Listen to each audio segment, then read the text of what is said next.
So we explored a couple of very general terms and ideas that she uses throughout her teaching in this book.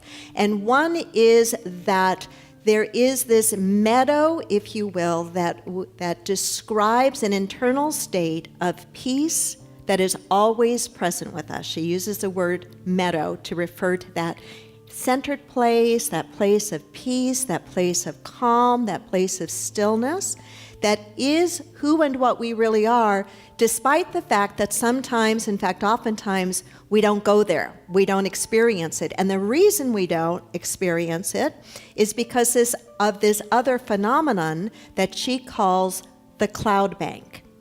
And she likens it to thick fog, that when fog comes in and covers a familiar path, we cease seeing that path with the same ease and clarity that we would if the fog wasn't there, but the path is still there no matter how dense the fog is.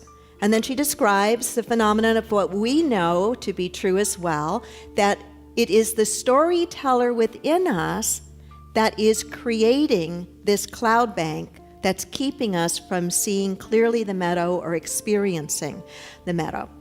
There are a couple of things I'd like to have you keep in mind as I talk to you this morning. And in fact, one that I'd actually like to encourage you to practice this week. And it is the idea that we find ourselves living life tight and small when the cloud bank is thick. And then she suggests, and I like the simplicity of it, that there are 5 essential qualities, 5 essential experiences that are true of us when we are in that meadow state. I'm going to tell you what they are, and then we're going to explore them more deeply.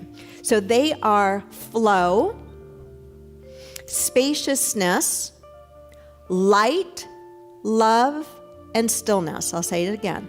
Flow, spaciousness, light, love, and stillness.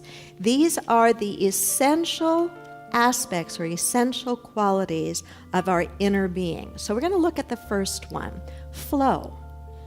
Flow. Everywhere we look, nature flows.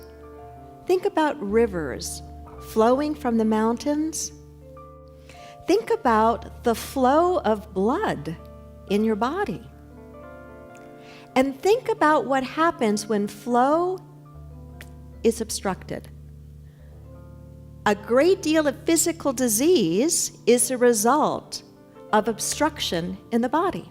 We all know we want that blood to flow freely in our veins, do we not? So everywhere around us, we have evidence of the naturalness of flow. And it is also natural of our internal state as well. There is also an intelligence, a divine intelligence to this flow. There's a rhythm, there's a timing of it. Haven't you noticed in your own life that when you are in the flow of the movement of your life, it feels so much better than when you are resisting? Even when there are difficulties and challenges in your life, the resistance to them only makes the challenge that much harder to deal with. There is a way to deal with whatever is happening in our lives from the place of flow, from the place of fluidness. Mary O'Malley writes in the book, "The only thing in all of creation that doesn't flow is the cloud bank of the human ego. It is declared there is a me in here and there is a life out there. It believes itself to be separate from the flow of life and believes that its job is to control it. It lives from fixed positions, good, bad, right, wrong, liking, disliking. As long as you see yourself as separate, you will view life as a potential threat and will withdraw from the flow of life into the cloud bank of your mind."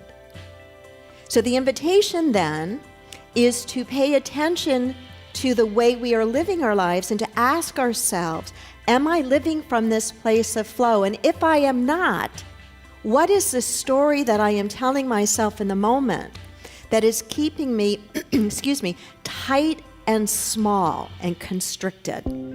Thanks for listening. The Unity Center, transforming lives and healing our world.